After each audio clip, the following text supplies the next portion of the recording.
Terakhir Kak, pesannya mungkin buat Kak Firdaus sendiri.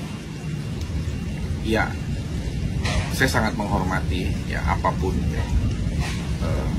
Ya beliau juga praktisi hukum ya, dan lain-lain. Tapi di sisi dari itu, di saat gladiator lagi diam dan tidak ada permasalahan apapun, jangan pernah tarik-tarik untuk dalam bermasalah.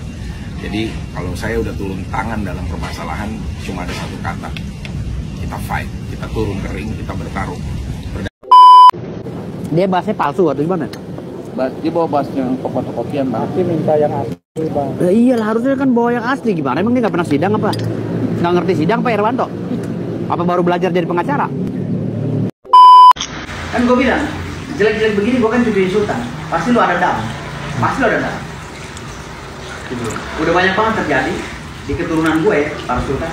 Kalau orang udah begitu membenci kita, cukup istighfar, dia kembali ke dia. Firdaus Oiwobo akhirnya mendapatkan lawan yang setimpal atau lawan yang memang sebanding ya. Kali ini Vicky Prasetyo mengajak Firdaus Oiwobo untuk berduel. Dan apakah ajakan Vicky Prasetyo bakal diladeni oleh Firdaus Oiwobo? Tentu sebagai seorang dengan latar belakang taekwondo, pencaksilat dan lain sebagainya, pasti Firdaus Oiwobo bakal meladeni ajakan dari Vicky Prasetyo tersebut. Tetapi entah kapan acara duel tersebut bakal berlangsung, tentunya ini masih kita menanti informasi terupdate dari mereka. Dan baru-baru ini Firdaus Oiwobo ketika diwawancara, ia masih sempat mengungkapkan bahwa ia adalah keturunan Sultan Bima, dan terakhir sempat ia kait-kaitkan dengan Gajah Mada. Kalau tidak salah, kemungkinan besar keturunan Firdaus Oiwobo masih ada kedekatan emosional dengan Gajah Mada. Ini menurut cerita dari Firdaus Oiwobo. Apakah benar demikian? Tentu semua kita sudah penasaran, biar tidak memperpanjang kata, kita langsung saja ke video-videonya.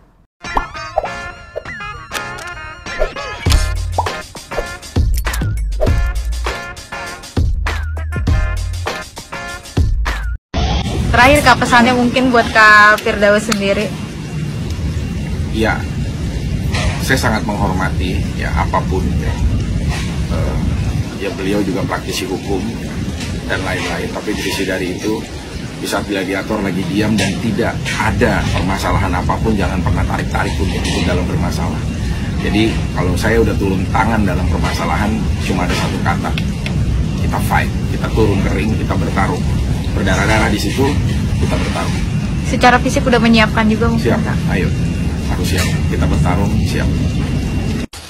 Bang, rame di medsos soal statusnya Vicky ngajakin tinju gitu Bang. Oh jangan, kalau gue nggak nanggepin Vicky ntar dia tenar lagi. Gue mau, gue kalau artis-artis pemula gitu gue nggak mau nanggepin. Jadi artinya gimana Bang? Mau Nggak tertarik gue itu, cara kamuan nggak tertarik. itu tantangannya di Nggak. Kalau kita ini kan turunan Sultan nggak perlu tonjok-tonjokan begitu, cukup tiup begitu udah langsung, kan dari pengadilan langsung ke rumah sakit gitu. Cukup dari kun fayakun, innama amruhu idza arada sayaqula kun fayakun. Langsung sakit, gemeter gini. Anterin aku ke rumah sakit berobat. Dia bahasnya palsu atau gimana? Dia bawa bahas yang fotokopian, Bang. tapi minta yang asli, Bang. Iyalah, harusnya kan bawa yang asli. Gimana emang dia nggak pernah sidang apa? Nggak ngerti sidang Pak Irwanto? Apa baru belajar jadi pengacara? Mana memalukan banget. Orang sidang udah berjalan lama kok dia baru bawa bahas fotokopi lagi. Aduh. Kayak orang baru belajar jadi pengacara. Tapi akhirnya dia masuk, Bang. Tapi akhirnya jadi kita bersidang. Gue nggak tahu sih kalau Irwanto masuk ya, gue nggak tahu. Oh gitu. Tapi kemarin lagi makan-makan di restoran sama Bang Rasman, dia ikut nongol. Gue nggak tahu kalau dia ikut gabung. Gitu. Kan gue bilang, jelek-jelek begini gue kan cucuin Sultan. Pasti lu ada down.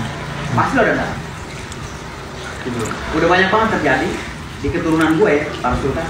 Kalau orang udah begitu membenci kita, cukup istighfar, dia kembali ke dia. Untungnya nyawanya nggak dicabut. Kalau nyawanya dicabut, coba. Udah banyak loh yang nyawanya dicabut. Udah banyak. Dari silsilah keturunan gue, kalau orang udah lawan, kita udah diem, lawan masih terus, kecabut nyawanya bisa. udah banyak banget kejadian itu. Makanya gue selalu bilang, Bang Hotman udah lah, kita ngomongin yang lain aja. Urusan lo sama Bang Rasman silakan, tarung deh lo berdua, gitu loh. Urusan gue mau nyari duit, gitu loh.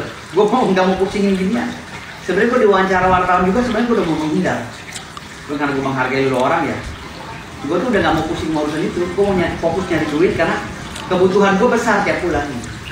Jadi gue nggak ngurusin hal-hal receh ini kan yang sawahnya sepetak digarap kan iklimakin diduga ya masih Hotman. Gitu loh. Ngapain gue yang jadi?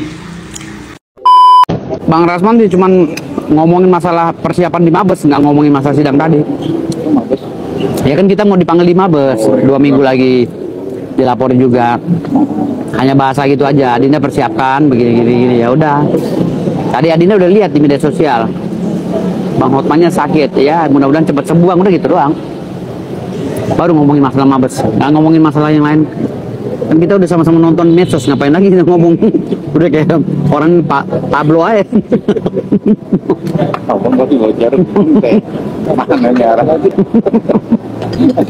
Nggak serius, ntar kan netizen tensinya naik.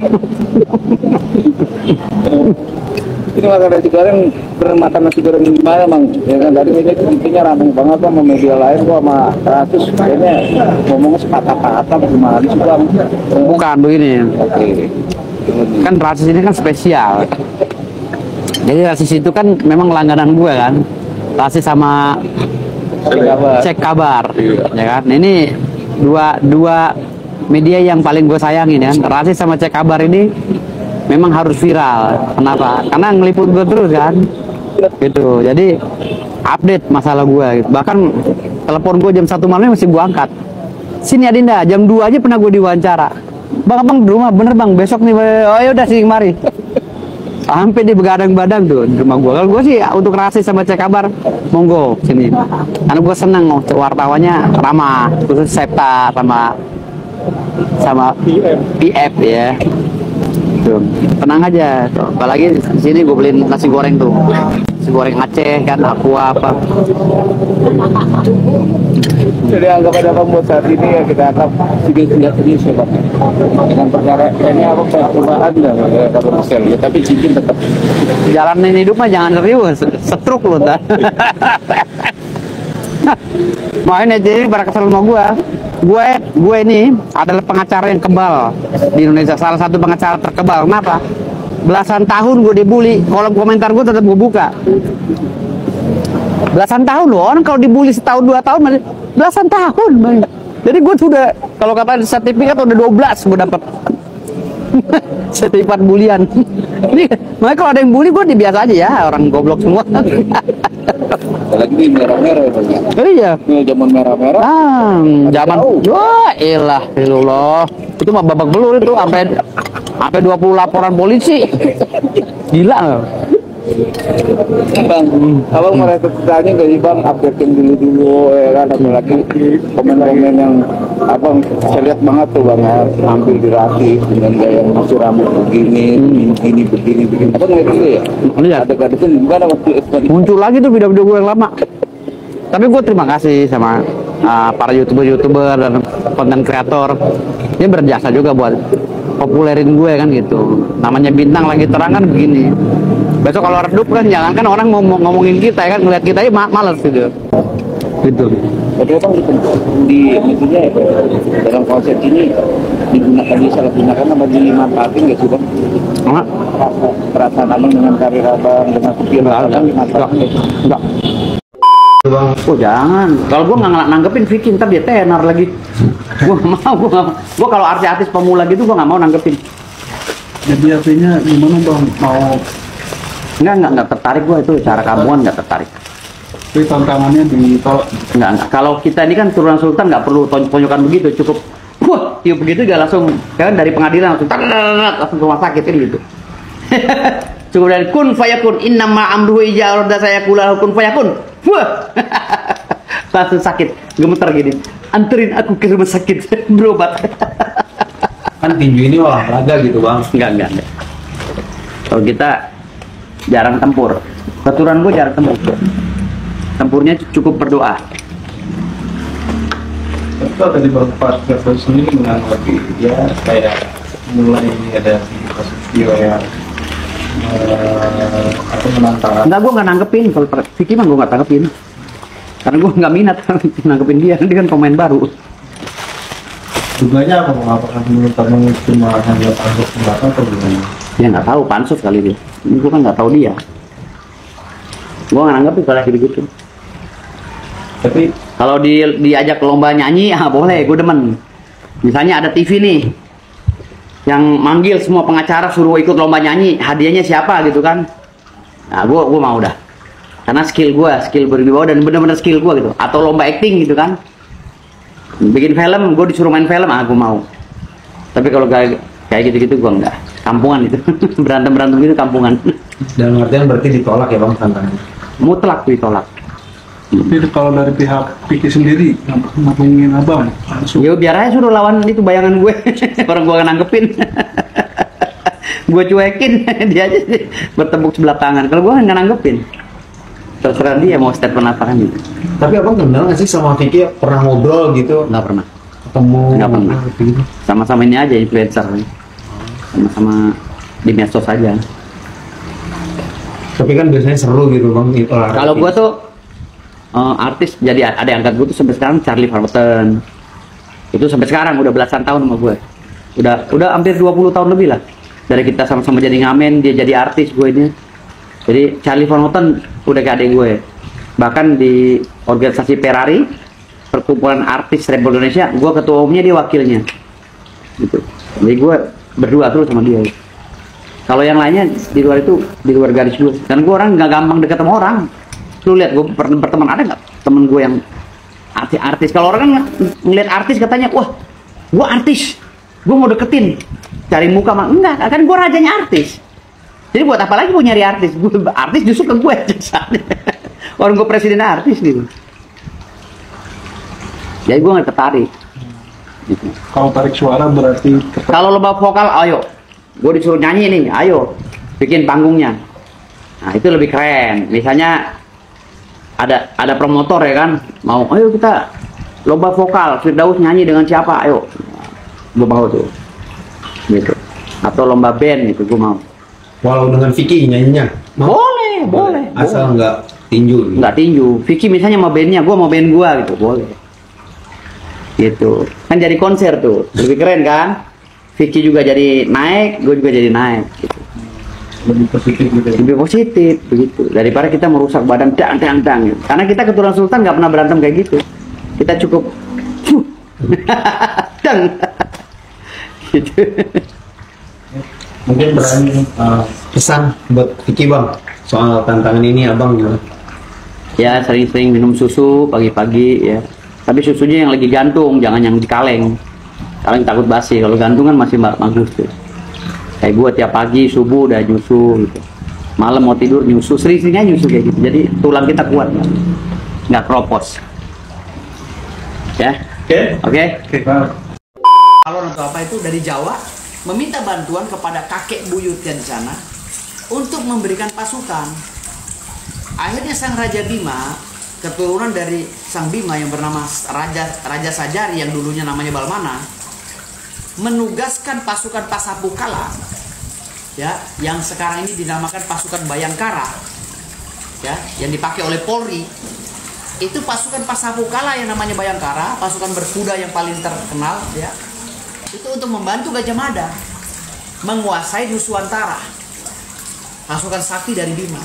Ini ceritanya ya, per apa sih, tahun 1313 ya, 1313 Gajah Mada ya, kalau nggak salah 1313 ya, Gajah Mada meminta bantuan kepada pasukan Pasapukala yang bernama Bayangkara untuk berjuang melawan kerajaan Mongol. Sampai wilayah kekuasaannya sampai ke Campak, Filipina. Bahkan sampai sempat menyerang Mongol. Gitu loh, pasukan Gajah Mada ini. Ini cerita sejarahnya harus diluruskan gitu. Jadi Gajah Mada ini bersama pasukan berkudanya dari Bima yang namanya Pasapukala yang akhir diganti nama menjadi Bayangkara sekarang ini, menyerang Mongol. Karena Mongol kan menyerang kita, gantian menyerang, pernah menyerang Mongol gitu loh. pernah menyerang kerajaan Mongol di Cina sana, lo bayangkan. Perang ya, merebut wilayah Champa dan sekitarnya. Gitu. Berarti berhadapan dengan Genghis Khan. Genghis Khan seperti itu rombongannya. Nah ini sejarah Nusantara yang harus diceritakan. Jangan bukan wah Sultan Bima itu gak ada yang namanya Raja Bima. Raja dan Sultan beda. Gitu loh. Berarti abang boleh dikatakan keturunan sultannya ini di sana. Raja dan Sultan. Raja dan Sultan. Ini maksud gini, beda tahun beda cerita. Tahun 400 sekian kerajaan sampai tahun 1100 udah mulai masuk Sultan. Sultan masih kolaborasi dengan agama Hindu kan, jadi masih separuh Islam, separuh Hindu. Belum murni. Nah, Islam murninya tahun 1600. Ketika Lakai memimpin. Ketika Balmana memimpin masih Islam masih Hindu. Gitu loh, kerajaan Sajari. Kontrakan gue udah bejibun, kosan gue udah banyak. Kosan gue udah 58 pintu. Ngapain? Ya Allah, kamu itu kalau ngomong terlalu tinggi sekali loh. Kau itu kalau ngomong terlalu tinggi. Kau bilang berapa 50 pintu? Gunung kamu punya, ya, Firdaus. Kamu ngomong, kamu bilang kamu itu berwibawa. Kamu bilang Hotman Paris itu tidak ada apa-apanya. Lautan kamu punya. Nenek moyang itu semua itu kalau di situ keturunan semua pun sama ya. Nggak ada bilang ini. Kamu itu kalau ngomong makin lama kayak deprus sekali. Omongannya mau kosong, kayak tong kosong. Itu Firdaus. Kalau kau ngomong buktikan. Kalau memang kau punya. Ya Allah. Ini pengacara dari mana ini? Omongannya deprus sekali, nggak ada betulnya. Omong kosong, tong kosong. Ya netizen komen aja. Itu si Firdaus tong kosong dah kalau bicara. Ya Allah, malu sekali saya dengar. Ya mudah-mudahan bisa sidang lagi minggu depan. Ya gue doain mudah-mudahan bisa lah kembali pulih gitu. Dan mudah-mudahan penyakitnya nggak bahaya. Dan gue juga minta maaf sama Bang Hotman Paris atas hal yang terjadi selama gue megang kuasa Bang Rasman. Dari hati yang tulus gue minta maaf yang sebesar-besar. Tidak menyesal? Ya? Tidak menyesal dengan kejadian ini? Kan gue jalanin kuasa. Hukum itu kan tajam silet. Jadi nggak ada urusan gitu. Kalau gue ditantang lagi gue kita ribut lagi ya. Banyak hoaxnya. Ditanya kuliah, teman kuliahnya juga nggak ada. Dosennya siapa aja udah nggak tahu nama dosennya. Kita kumpulin dosen-dosennya, tanya pernah ngajar sama Cowboy Cengeng nggak? Pernah ngajar kura-kura ninja nggak? Nggak ada. Kalau Farhad Abbas ditanya dosen hari ini, saya bisa kumpulin dosen saya. Pertama, dugaan saya bahwa Firdaus tidak bisa hadir itu betul. Nggak mungkin. Nggak mungkin seorang Cowboy Cengeng yang sudah dicabut basnya berani datang sidang. Kemudian cuma datang ke majelis, saya ingin membela klien saya. Kura-kura ninja. Oh silakan, nggak mungkin. Dan lagian pula Cowboy Cengeng, lu kan udah tahu bahwa nggak ada gunanya. Gue udah bilangin, lu belain kura-kura ninja itu nggak ada gunanya. Kura-kura ninja ini gue aja yang pernah bantu dia, nggak ada ucapan terima kasihnya. Galak, sombong, angkuh. Ya boleh saya katakan dia itu memiliki satu kelainan yang menurut saya ya itu dampaknya sampai dicabut. Orang itu kalau sudah dicabut berterjang sumpah, dibukukan, apalagi nggak di sidang-sidang, itu udah extraordinary gitu, sudah luar biasa banget. Ya ibaratnya dia itu diadili itu di neraka. Nah kalau yang ikuti prosedur, dia tuh nggak akan mau hadir sidang. Jadi kenapa dia nggak mau hadir sidang? Dia udah tahu dia dipanggil nih, pembicaraan dengan langsung pindah. Gimana mau datang? Sekarang dia bilang ini, gue ingin membela gue langsung dicopot, makanya gue pindah. Lu nggak datang, lu dipanggil nggak bisa datang gitu. Lu udah tahu kesalahan lu kan? Kalau Cowboy Cengeng, kenapa dia dipecat? Bukan gara-gara naik meja, gara-gara udah masuk organisasi Kongres Advokat Indonesia, tapi bikin organisasi pengacara semi militer. Itu aja udah dipecat. Masa ada orang bikin organisasi semi militer? Kira-kira begitu. Kenapa nggak sekalian semi Tarzan aja Cowboy Cengeng ya? Cowboy Cengeng ini bikin pengacara semi semi Tarzan, semi gila, semi brutal, semi aja lu bikin sana, saya enak-enak lu. Jadi kalau dicopot, dipecat ya, saya juga pernah melaporkan. Saya rasa laporan saya terhadap Kobe Cheng itu juga diproses, sehingga itu menjadi bagian kenapa Kobe Cheng harus dipecat. Oke. Beberapa hari lalu mungkin setelah padahal sebenarnya udah pembekuan bas itu, tapi dia masih bisa bersidang di tingkat. Iya, kita lihat dulu di mana, mungkin di video lama, video baru, video lama. Video lama baru tanggal 18. Ya lu lihat, dapat dari mana? Menurut pengakuan dia. Nggak usah percaya.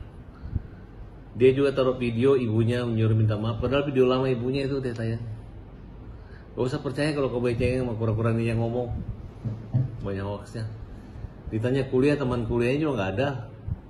Dosennya siapa aja udah nggak tahu nama dosennya. Kita kumpulin dosen-dosennya, tanya pernah ngajar sama Kobe Cheng nggak? Pernah ngajar kura-kura ninja nggak? Nggak ada. Kalau Farhad Abbas ditanya dosen hari ini, saya bisa kumpulin dosen saya. Baik yang masih hidup udah mau mati pun masih ada foto-foto lengkap, dokumentasi, video rekaman semua lengkap, wisuda lengkap ya. Saya aja ngambil S2 itu, S3 itu satu kelas sama bapak dan adik saya, satu kelas. Nah, jadi orang-orang tahu tuh, anak-anak Unpad tahu Pak Farhad Abbas, adiknya Nur Amalia itu kuliahnya sama gitu, betul. Nah kalau dia ini nggak tahu di mana kuliahnya, dan katanya kan nggak takut ditangkap, nggak takut ditahan, tahan. Dan ini selamat mereka nggak ditahan karena Hotman Parisnya sakit. Jadi kan kalau nggak sakit, saya rasa ditahan karena polisi udah banyak, udah mengamankan, udah ada mobil-mobil untuk dipenjara. Nah, jadi itu pun setelah Hotman sakit, Bu Hakim, ini kura-kura ninja begitu keluar ngejek-ngejek Hotman, ngejek-ngejek. Jadi udah terdakwa, ngejek-ngejek terlapor korban. Jadi sudahlah, nggak usah lagi mikir-mikir Bu Hakim, tahan aja, tangkap. Rakyat Indonesia mendukungmu. Nah, kalau misalnya kamu yakin dia nggak salah, ya udah, nggak usah sidang. Biar aja dia nenek meja. Kenapa? Karena orang kalau nenek meja kan berarti nggak salah kan? Tapi kalau salah, tangkap. Begitu membenci kita cukup istighfar, dia kembali ke dia. Kan apa gue kata? Jangan macem-macem deh sama Coda. Jangan pernah berurusan dengan Coda. Coda ini memiliki kesaktian dan ilmu yang terpendam. Saking terpendamnya kagak diketahui berada di mana dan di kedalaman berapa gitu. Udah deh, jangan pernah mau dan jangan pernah mencoba berurusan dengan Coda. Jangan sampai Coda mengeluarkan kesaktiannya. Arya Kamandanu Brahma Kumbara sih lewat. Udah deh, apalagi dia sepupunya dari Gajah Mada. Udah. Ya udah aja gitu. Ya bukannya kenapa-napa. Kemarin aja ada makhluk yang mencoba-coba kesaktian yang dimiliki Coda. Tadi sangka, tadi duga. Kepala sama kakinya misah cuy.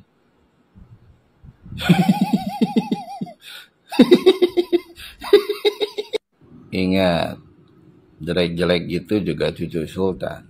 Jeleknya aja jadi cucu sultan. Apalagi kalau ganteng. Emang dia bisa ganteng?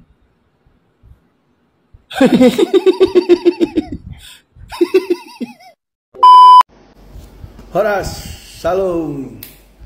Wow, ada yang menarik atas persidangan pencemaran nama baik yang dilaporkan oleh Hotma Paris Hutapea dengan terdakwa yaitu Rasman Arif Nasution. Nah, ini dikatakan bahwa Hotman itu sakit dan mendadak dia kelihatan pucat serta juga dia tidak fokus untuk menjawab dari semua pertanyaan di persidangan.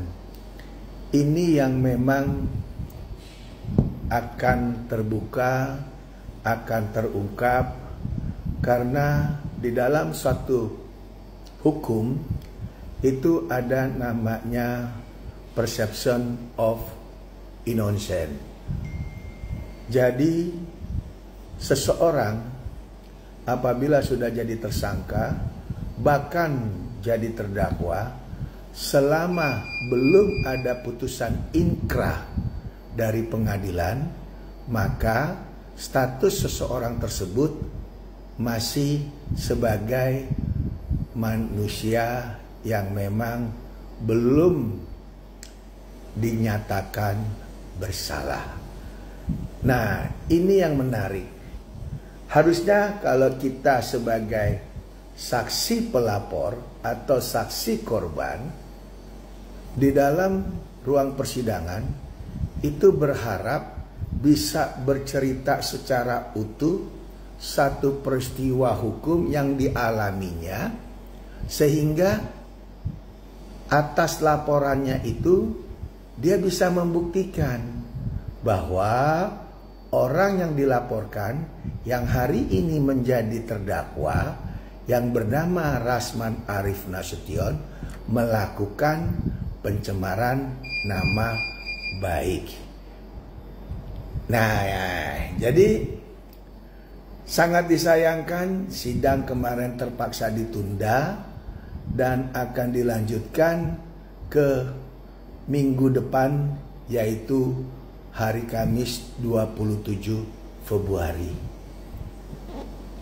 Ini yang memang ditunggu-tunggu oleh pihak Rasman Arif Nasution, karena dia satu sebagai orang yang dilaporin, dia mempunyai hak atas pembelaan dari laporan Hotma Paris Hutapea. Dan yang kedua,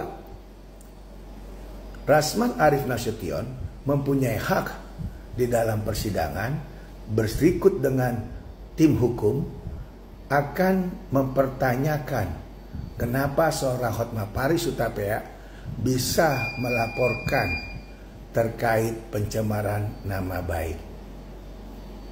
Di posisi mana sehingga dia merasa dicemarkan oleh Hotma Paris, oleh Rasman Arif Nasution. Nah, inilah hukum. Masyarakat tidak boleh menjudge daripada seseorang sebelum adanya putusan yang ingkrah. Dari awal kasus ini bergulir, harusnya karena awalan Iklim Hakim adalah klien daripada Rasman Arif Nasution, harusnya Hotma Paris tahu bahwa ada kuasa diberikan oleh Iklim Hakim kepada si Rasman Arif Nasution. Harusnya si Hotma Paris Hutapea jangan melaporkan dulu kepada pihak penegak hukum. Harusnya kepada organisasi advokat yang menaungi Rasman Arif Nasution. Ini menjadi catatan bahwa apabila kita ingin melaporkan seseorang, wajib harus mengerti dan paham, apalagi menyangkut seorang advokat. Tidak gampang melaporkan seorang advokat dengan tuduhan-tuduhan, apalagi dia bekerja berdasarkan surat kuasa yang lengkap telah ditandatangani oleh pihak kliennya, yaitu Iklim Hakim. Jadi dengan adanya peristiwa kemarin Hotma Paris mendadak sakit, ini patut ada semacam ketidaksiapan dari Hotma Paris Hutapea dalam hal laporannya terdahulu. Semoga ke depan kita lihat, kita bisa tonton, dan semoga juga bisa ada info yang memang transparan, peristiwa apa sebenarnya yang terjadi sampai harus seorang Rasman Arif Nasution menjadi terdakwa. Apalagi kita tahu akibat dari peristiwa masalah hukum ini, Rasman berita acara sumpahnya dibekukan oleh Mahkamah Agung. Saya sebenarnya sangat miris kenapa sampai segitu kerasnya dari pihak Mahkamah Agung terhadap seorang advokat, terutama Rasman Arief Nasution. Semoga ini menjadi suatu pembelajaran dan juga semua pihak, baik Mahkamah Agung ataupun pihak-pihak lain, bisa menahan diri dan tidak terprovokasi, apalagi mengintervensi terlalu jauh dengan satu hal-hal yang memang tidak patut kepada seorang advokat. Saya, advokat Dr. Togas Tumorang, melihat kasus ini sebenarnya sudah bisa terselesaikan sebelum adanya persidangan, yaitu melalui restoratif justice. Namun sangat disayangkan kita tidak tahu maksud daripada Hotma Paris Hutapea yang melanjutkan kasus ini sampai di persidangan, dan persidangan harusnya itu terbuka, namun kewenangan hakim memutus sidang itu harus tertutup karena dianggap adanya hal-hal yang memang tidak layak berupa susila. Nah, ini yang memang membuat Rasman Arief Nasution merasa tidak pas, sehingga dia merasa keberatan. Namun akibat daripada perilaku itu dianggap itu melanggar daripada tata tertib pengadilan negeri. Saya selalu mendukung keadilan dan saya yakin kebenaran pasti akan menemukan jalannya. Tetap semangat untuk Rasman Arief Nasution. Salam profesi advokat. Tuhan memberkati. Assalamualaikum warahmatullahi wabarakatuh. Kembali Bang Sahar menanggapi tentang penegakan hukum dan pelaksanaan hukum yang dijalani oleh saudara Hotman Paris Hutapea. Hotman Paris Hutapea pada waktu kemarin itu bersidang tiba-tiba tumbang dan warna menghitam ya, kecoklatan. Jadi saudara Hotman itu sebenarnya kena guna-guna ya, guna-guna atau ilmu sejenis santet, tetapi belum santet, baru kelas guna-guna ya, diguna-gunain orang supaya pencapaian di dalam kemenangan kasus itu terhalang. Saya rasa seperti itu karena kenapa ya, selama ini Hotman sehat-sehat saja ya. Mungkin kalau mendadak saya rasa sudah mempersiapkan diri sebelumnya sebelum terjadi hal-hal. Jadi dalam analisis saya itu ya memang kena guna-guna atau sebuah apa yang disebut dengan permainan ilmu yang dijalankan seseorang. Kita tidak tahu dari mana orang tersebut, tapi yang jelas itu adalah sebuah ketidakwajaran di dalam analisis kesehatan atau kewajaran ya.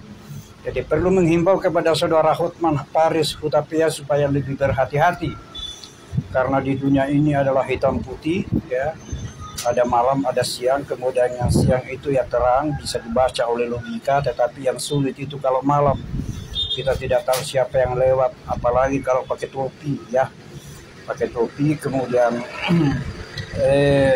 melakukan sesuatu hal-hal yang negatif kepada orang atau diri kita sendiri.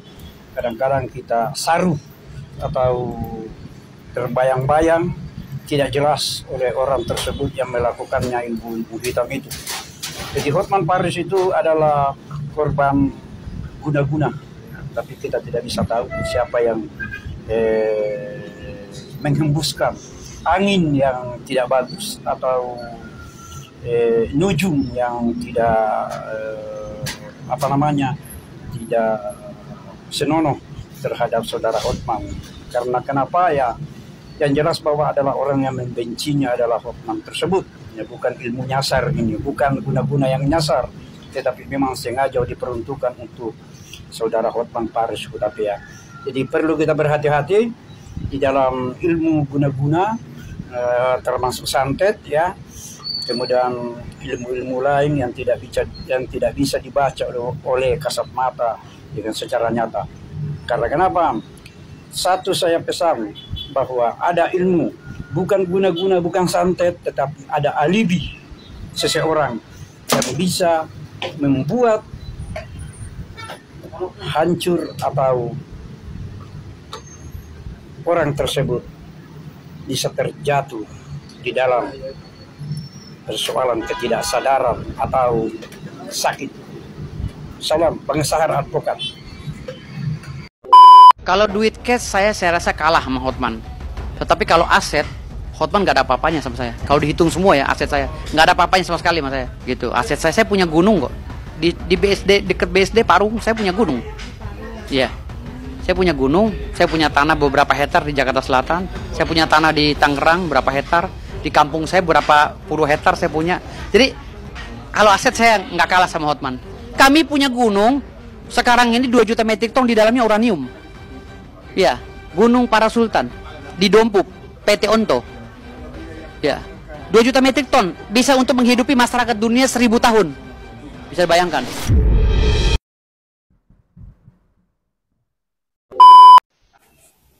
Kalau masalah ngadu harta dan kekayaan, gua kalah sama tetangga.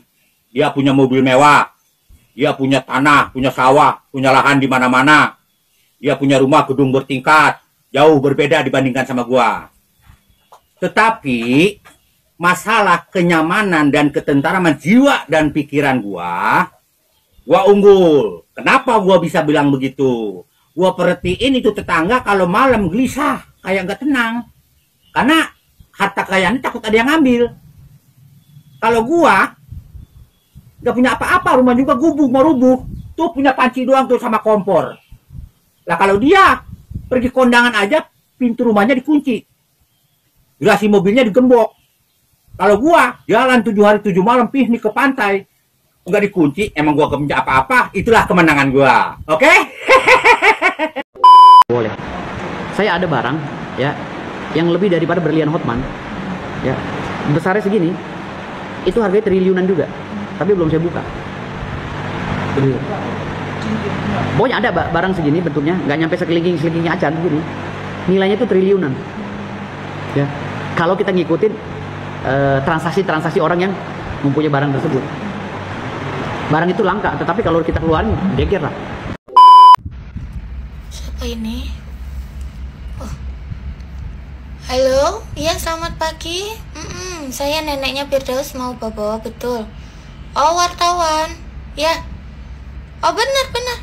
Dulu suami saya, kakeknya Aus itu bekerja di istana, betul. Ya, Ari Aus memang kita kuburkan di istana, tepatnya di bawah boneka India. Betul, istana boneka, betul. Bukan istana negara, ya. Loh, cucu saya memang dari keluarga elit loh. Ya, kamu gak lihat itu yang dia pakai cincinnya ketrok-ketrok kayak lato-lato gitu? Itu bukan batu aki loh, itu batu empedu, mahal loh. Ya, jangan diragukan. Betul. Ya, Firdaus memang membeli gunung di Parung, betul. Ya, meskipun nyicil 320 tahun sebulan 5 juta, tapi beli loh. Ya, betul. Di dalamnya ada 2 juta ton metrik uranium dan 2 juta ton bulu kaki LC Parung. Ya, berharga sekali gunung itu, bisa menghidupi. Iya betul, menghidupi orang banyak. Ya, jangan diragukan kekayaan Firdaus. Ya, dari kecil dia sudah ngemilin kaset PS. Jangan sembarangan sama keluarga kita. Ya, terima kasih. Kurang ajar. Baik sahabat sekalian, demikianlah beberapa buah video yang coba saya reaksi pada kesempatan kali ini. Dan kepada para sahabat sekalian setelah menyaksikannya dan ingin berkomentar, silakan tulis di kolom komentar. Sekian dan terima kasih, dan sampai berjumpa kembali di video selanjutnya.